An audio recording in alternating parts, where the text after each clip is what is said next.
quand vous voulez. Vous écoutez En provenance des étoiles sur radioanonyme.ca les mardis à partir de midi. Et pour le volet culturel, maintenant, je suis en compagnie d'un très grand artiste, M. Jimmy Forêt. Bonjour Jimmy, comment ça va? Ça va très bien, on se rappelle. Toi, tu as commencé ta vie professionnelle, si on peut dire, dans la construction.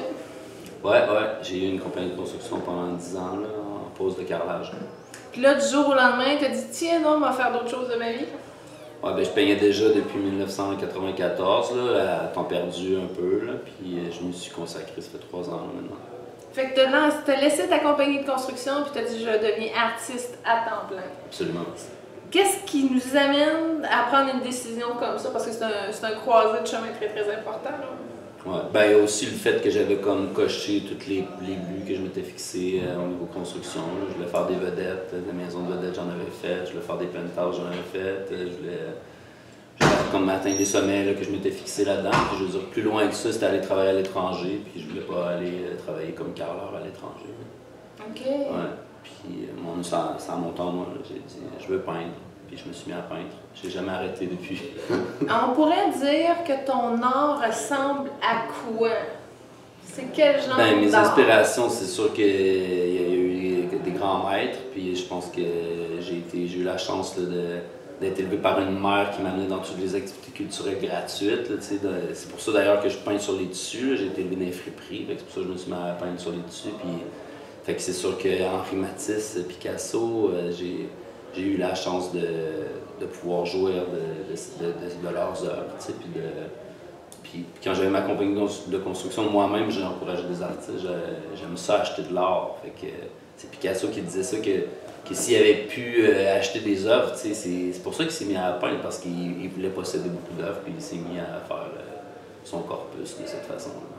Et toi, dans ta manière de travailler le tissu, c'est toi, tu mets le tissu sur le bois? En fait, moi, j'épingle le tissu sur le mur, puis surtout quand les tissus ont des énergies, souvent, des fois, je les ai trouvés dans la rue, fait que les tissus sont empreints des énergies de la vie des humains, là, puis ces énergies-là me mettent dans un état que ce tissu-là ne reviendra pas, donc il faut que je termine l'œuvre. Ah oui? Ouais.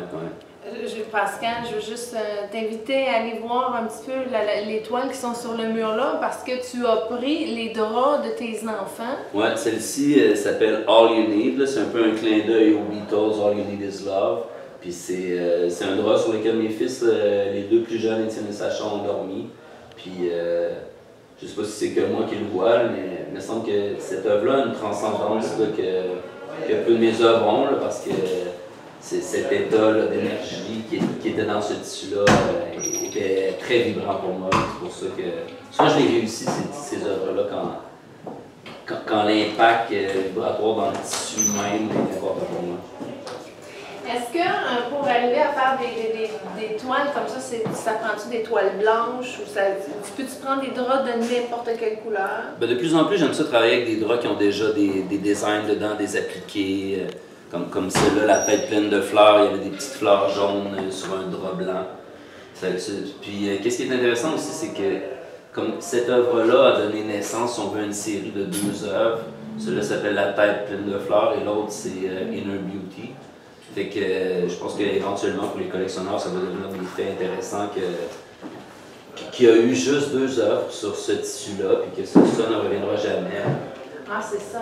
On crée un effet où la vibration que la personne achète ne se reproduira pas. Ouais, ben, étant un collectionneur moi-même, je m'intéresse beaucoup au principe de la rareté. Le fait que ces œuvres-là, une fois qu'elles sont parties, seront éventuellement peut-être revendues, encantées et tout, là, mais pour l'instant, si quelqu'un l'achète, il n'y en a plus de cette série. Combien de temps ça te prend de faire une toile de grosseur normale, par exemple, celle-ci? C'est un principe aléatoire sur le jet du moment. Là. Puis beaucoup de ces œuvres-là sont appelées à repasser dans un temps qui lui n'est pas défini, parce que des fois, il y a des œuvres que je commence, je fais le premier jet, le premier layer, puis 6 mois après, je vais la terminer. Ou des fois, je vais en faire une qui va durer 45 minutes, je vais la faire toute d'un coup, mais ça, c'est très rare. La plupart du temps, la plupart de mes œuvres vont avoir de 3 à 5 layers, c'est-à-dire 3 à 5 fois où je repasse dessus avec peut-être une demi-heure, 45 minutes, là, comme on est sur ce sujet-là. Puis souvent, quand ça se produit, il y a des œuvres qui sont épinglées tout autour d'une pièce. Puis je veux dire, je fais le premier jet sur 7-8 heures en même temps.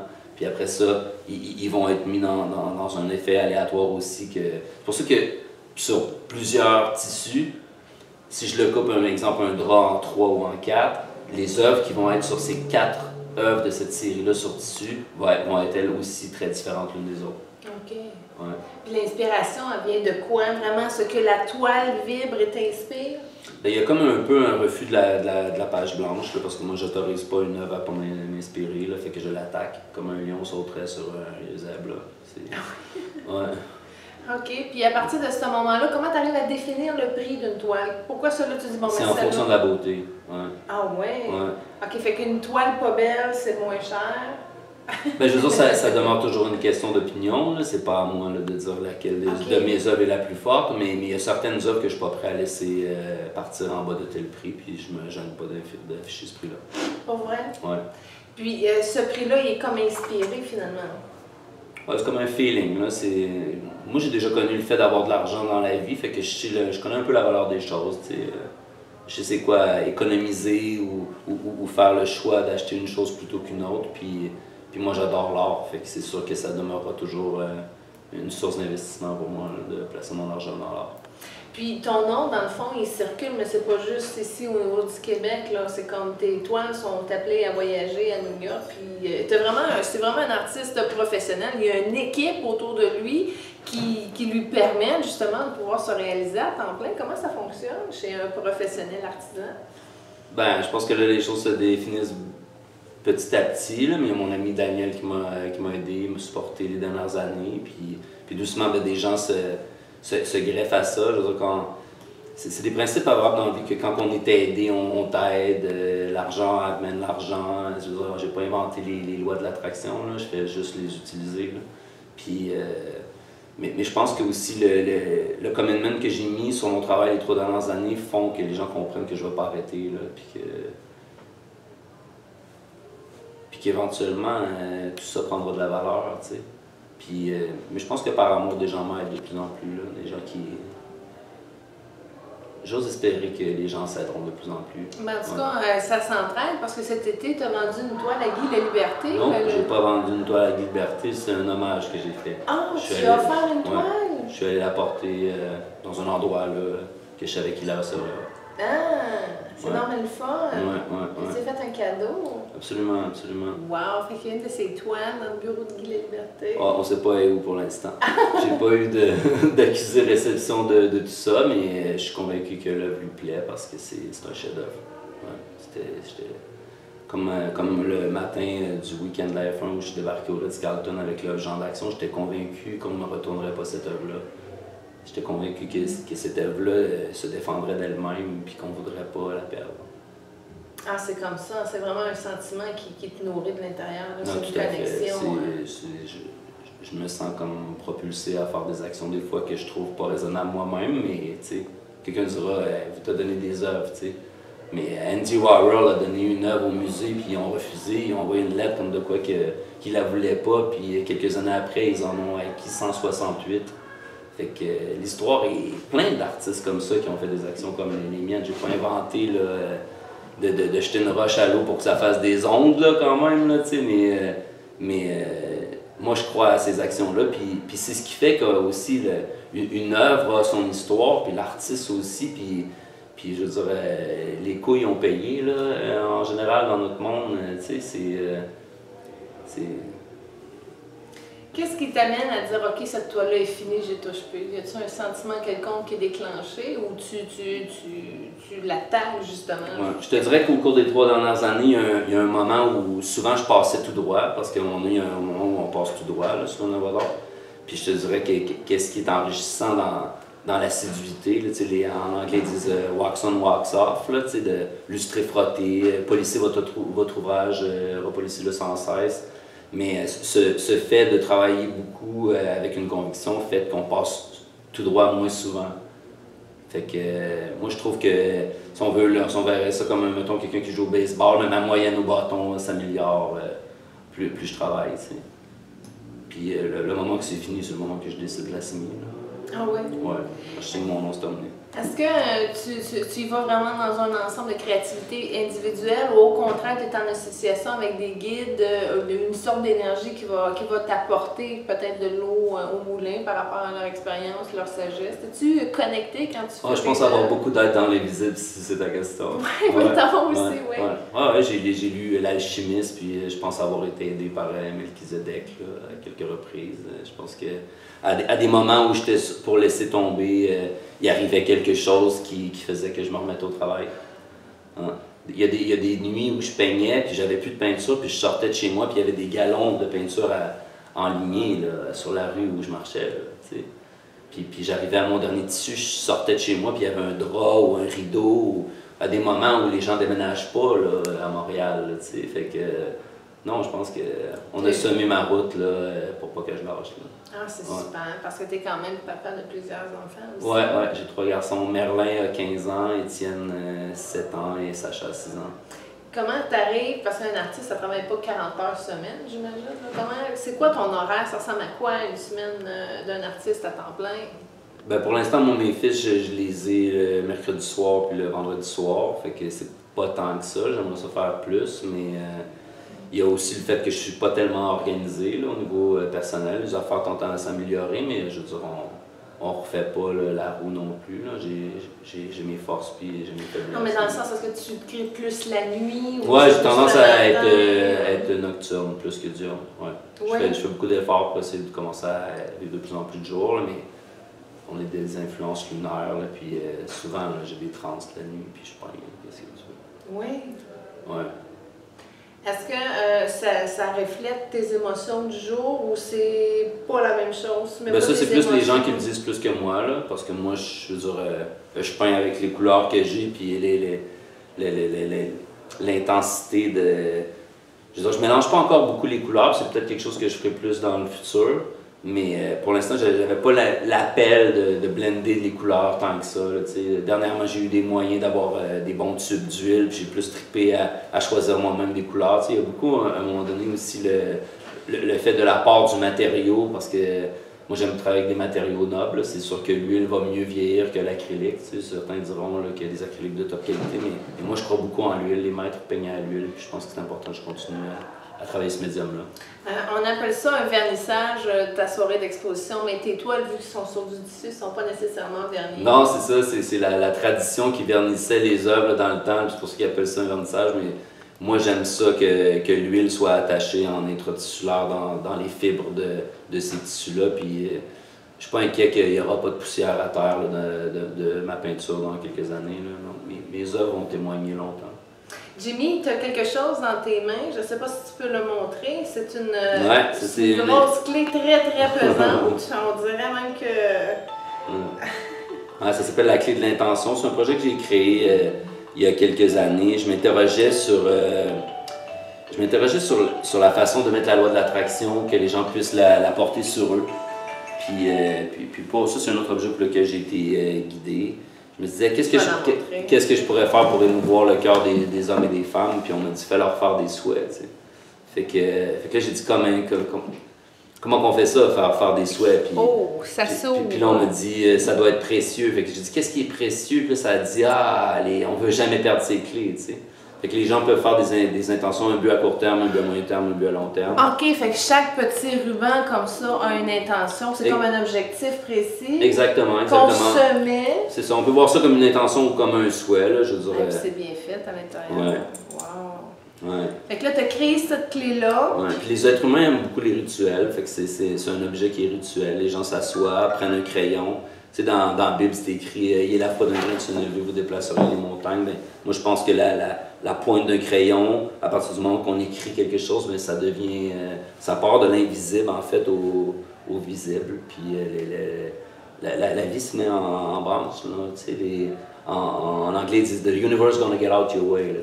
L'univers va s'en charger. Lâche prise, écris-le, puis laisse faire. Là, et ça, c'est quoi? Tu vas arriver, parce que c'est ton prochain projet.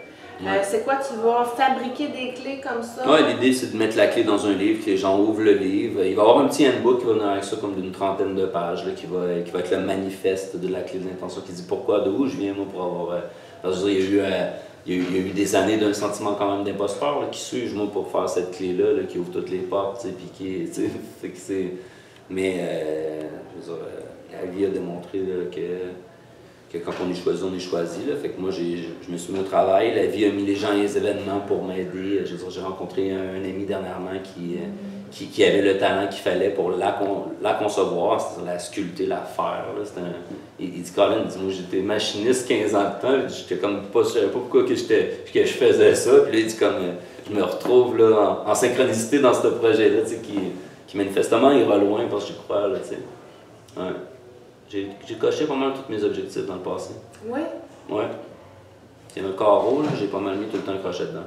C'est super. Mais moi, en tout cas, c'est une de tes très grandes forces, c'est que tu sais très très bien t'entourer. En tout cas, les gens qui étaient à ton vernissage, c'est toutes des personnes qui ont cru en toi, qui t'ont ouvert des belles portes.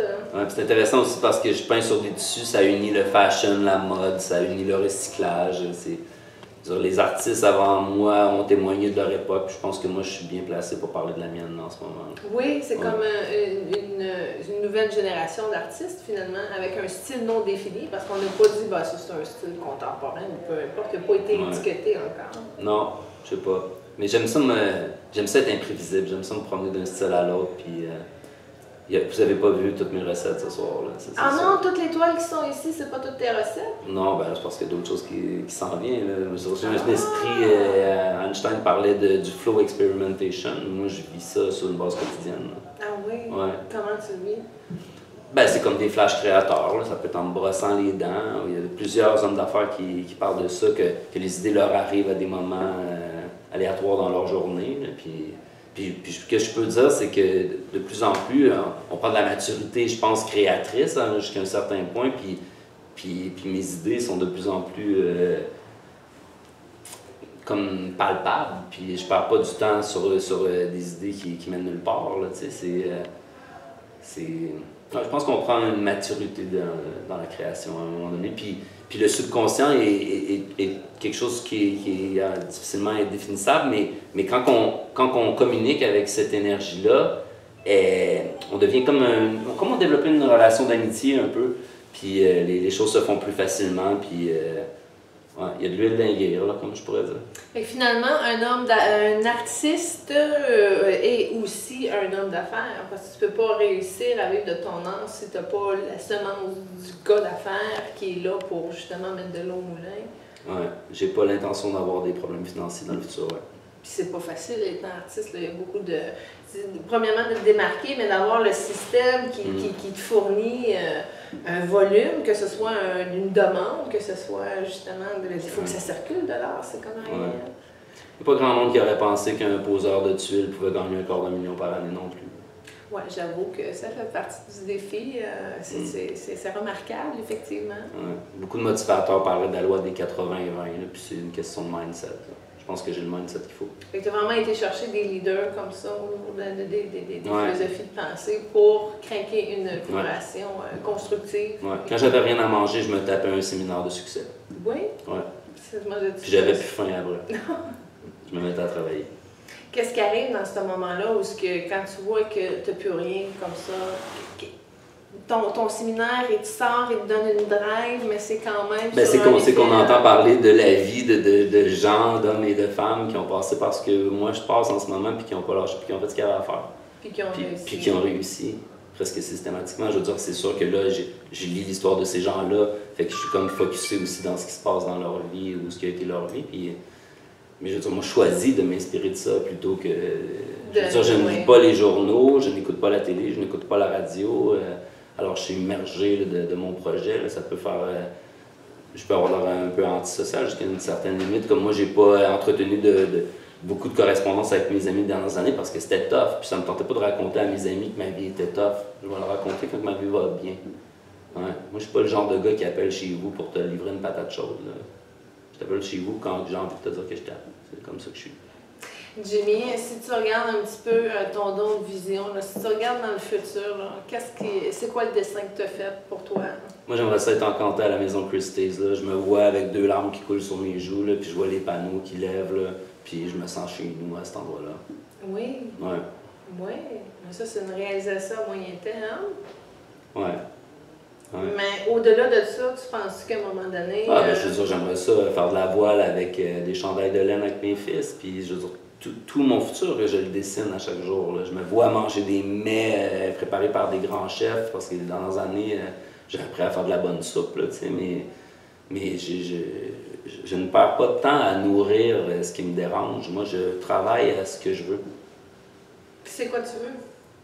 Ah, ben, j'aimerais ça, là, éventuellement tomber amoureux, rencontrer une femme, puis qu'elle accepte le fait que j'ai eu une vie un peu en montagne russe, puis que j'ai 3 enfants, puis...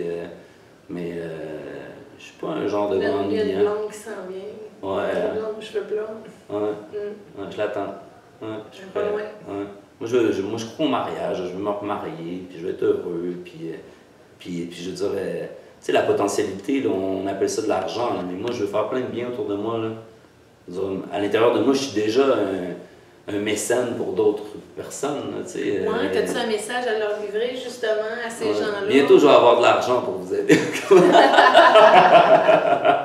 Ouais. Charité bien ordonnée commence par soi-même. Ouais, c'est ça. Le chemin a été long dans mon cas. Ouais. Ben, écoute, Jimmy, je te remercie de cette opportunité-là. On va faire le tour avec la caméra tantôt pour vous montrer ses œuvres. Et puis, merci de cette opportunité-là. Au moins de nous montrer par ce que tu prêches, ton exemple, que quand tu focuses, on peut réaliser beaucoup de choses. Je te souhaite de réaliser tous tes objectifs tels que tu l'as conçu. Plus tôt dans ton histoire de vie et de grandes réalisations. Je te souhaite qu'à un moment donné, là, que tu puisses jouir du fait que tes toiles soient comme en demande, avec des beaux prix justement qui mettent en valeur toute cette création-là et que tu en profites de ton vivant, hein, parce que Van Gogh, ça a été là avant que ça parte. On n'a pas vendu Van Gogh. Non, c'est ça. Mais toi, t'en as vendu ce soir, félicitations. Merci beaucoup. C'est super, on va faire le tour tantôt. Jimmy Forest, si on veut voir ton art, est-ce que tu as, à part ton Facebook, est-ce que tu as un site internet? Ben, ce qui est le plus important, c'est de se souvenir que mon nom, il y a 2 Y. J-Y-M-M-Y. Ah, OK. J-Y-M-M-Y. F-O-R-E-S-T, c'est .com, .ca, .quelque chose. Non, mais si les gens ils googlent mon nom, ils vont me trouver assez vite. Là. Ah, OK. Fait que Google Jimmy Forêt, allez faire un tour, puis nous, on va continuer avec le tour d'étoiles rapidement pour vous donner un bel aperçu. Hey, merci de l'invitation, Jimmy. Grand succès pour toi, en tout cas. Je l'espère de tout mon cœur. Merci beaucoup. Merci de l'entrevue. On enchaîne avec la plage musicale. Restez avec nous sur les ondes de radioanonyme.ca.